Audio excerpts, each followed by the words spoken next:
Coming up now, Senior Advisor for America First Policies, Curtis Ellis. Now, let me tell you a little bit about Curtis Ellis. He was Executive Director of the American Jobs Alliance. Now he's Chairman Emeritus. I'm the Executive Director. Yay.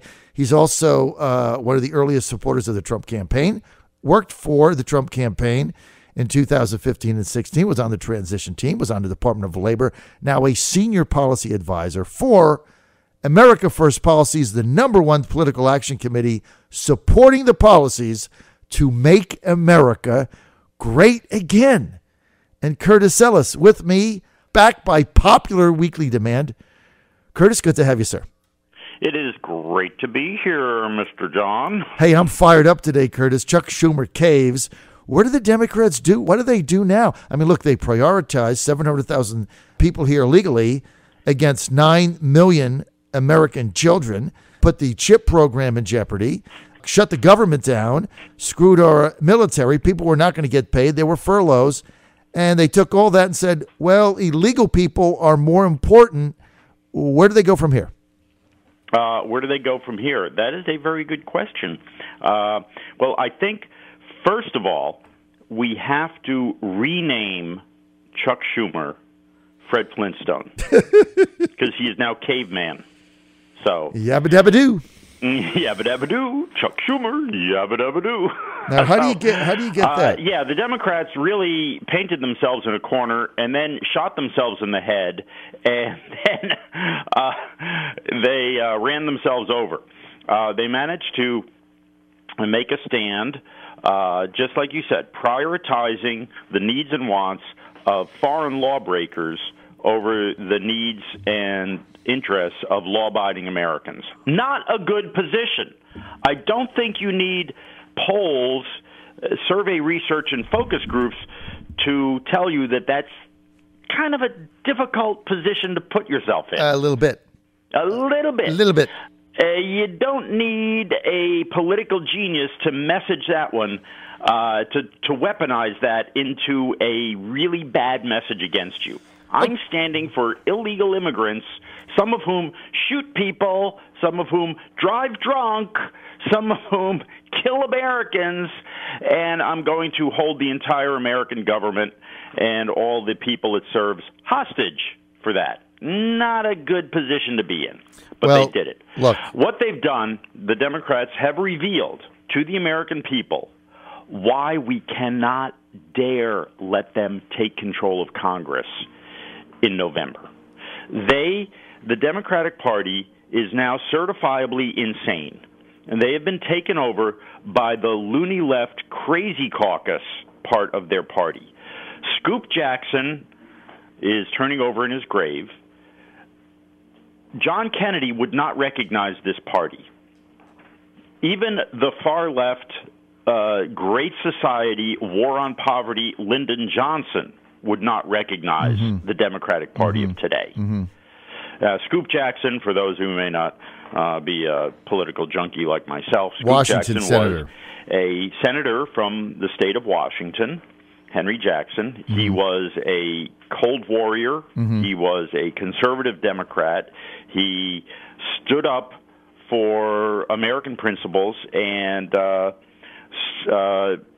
he would not be part of this party now. I mean, it's just crazy. So you've got the hard left, open borders. There is no such thing as a border. There really should be no such thing as United States of America. It is a wicked, white racist, white supremacist country, and what we have to do is flagellate ourselves and turn our country over to anybody on earth who wants to come here.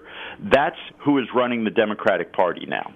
Well, 18. And all good things come from the government. Right. Right? We have to tax businesses into non-existence and let the government hand out checks to everybody so everybody can live at an equal level of subsistence poverty. So, that's the vision of the Democratic Party. Those are the people who will take over Congress if we let them in November. And that is a very scary prospect. The economic boom that we're seeing now with the growth of jobs, growth of wages, businesses coming back, investment coming back to America, that'll end. everybody says, oh, well, they're going to impeach Donald Trump. True enough. But more important than the fact that they're going to burn down the White House, they're going to burn down your house. They're going to take your house away. They want to take the White House away from Donald Trump. They want to take your house away and give it to some poor, destitute, illegal immigrant from some fecalized environment country someplace. Because those poor people deserve it, because we white supremacists have stolen everything from the rest of the world. That's why America has such a nice high standard of living, because dead white European males stole everything from the rest of the world, and now we owe it to them to give it back to them. That is exactly what these people believe. Well, look, they sugarcoat it. They try to put it in euphemistic terms, but strip away all the nonsense. That's what they believe. That's how they could get to a position where they will shut down the American government and deny health insurance to American children in order to help people who came here illegally. Maybe through no fault of their own, but guess what? They came here illegally. Well, 18 Democrat U.S. senators voted to continue the shutdown, many of them running for president. A very sad day. And, you mentioned the old Democratic Party, Curtis Ellis, and it would not be recognizable today. And you left out some names that I'm going to add. Hubert Humphrey would not recognize this party today. The so-called liberal from Minnesota ran for president in, 68? I mean, he wouldn't recognize. I would go to far to say that George McGovern wouldn't recognize the Democratic Party today. Birch Bayh wouldn't recognize it. Mo Udall. These were liberal icons of the time, but they had a very different view of the United States, and they believed in sovereignty. These people fought in wars, and they kind of understood what it is to be an American. They wouldn't recognize this country either. But you go to these policies now, I really think I am fired up today, Curtis, because I really thought when I got up today, the Trump administration is turning the corner. The reason why this thing collapsed with the Democrats is they looked at the polls over the weekend, Curtis, and they were getting absolutely annihilated everywhere. People were no longer buying into this. They didn't think it was a good idea. They were going down 65 to 35 in all overnight surveys. That shook them up. They had 3 weeks ago on the generic Republican Democratic House ballot, they had a CNN poll 17-point lead down to 5 in 2 weeks. Because the economy is booming. So they're looking at these poll numbers and they're like, hey, our Trump sucks message, which carried the day in Virginia, maybe it's not so much now. That's why I think they caved. That's right. They looked at the polls and they saw that the American people, look, there was a Harris poll, Harvard University, which is like the high church of liberal Democrats. Their poll showed that people are opposed, at huge majorities, opposed to chain migration, opposed to the diversity lottery, want a merit-based immigration system. The Democrats looked at these polls and they ran. They fled. The blood drained out of their face, and they said, "Oh my gosh!" I think just as important as the Democrats looking at the polls, I hope the Republicans looked at the polls. You had the Republicans were buying into the same nonsense the Democrats were. And now they see that Lindsey Graham and Jeff Flake are on the wrong side. Right. I hope they look at the polls and they realize that Donald Trump and Stephen Miller and the Numbers USA people are on the popular side of this issue. That you're not going to win elections by opening the borders to all comers and turning our country over to 7 billion people on Earth that want to come here. No. Stand with the American people. America first is the way. A merit-based immigration system is the popular stance. I'm glad you mentioned George McGovern. George McGovern was slammed back in 1972 when he ran for president. The slam against him was he stood for acid, amnesty, and abortion. At that time, amnesty was for the Vietnam War draft dodgers. Acid, amnesty, and abortion was the crank line against him. Well, right now, the Democratic Party, it seems all they believe in is animosity, amnesty, and abortion. That is the sum total of their program for the voters. And it's just not working. And we saw that this weekend, and I hope the Republican Party, people like Paul Ryan and Mitch McConnell, wake up. Now, of course, the reason a lot of these people in the Republican Party have been pushing open borders is because of the slave trade network, because the big corporate employers want cheap labor. Right. And that's the great innovation of Donald Trump. He's standing up for American workers. He says we will limit immigration, and that will, by decreasing the supply of cheap labor, we will force employers to pay more for to their workers. Right. And it's starting to happen, and it will happen. One other thing I'd like to say here is that the this Democratic Party is so out of touch that they don't get that anymore. They have lost they've lost their memory of Barbara Jordan, the great civil rights From icon, Texas. African-American woman, headed up a commission looking into immigration back in the 1970s. That's right. And the commission found that this unlimited immigration is hurting African Americans, because African Americans and Hispanics and recent immigrants, they're at the low end of the pay scale in America, and they're the ones taking it in the neck from all this cheap labor coming in. It's just absolutely unconscionable.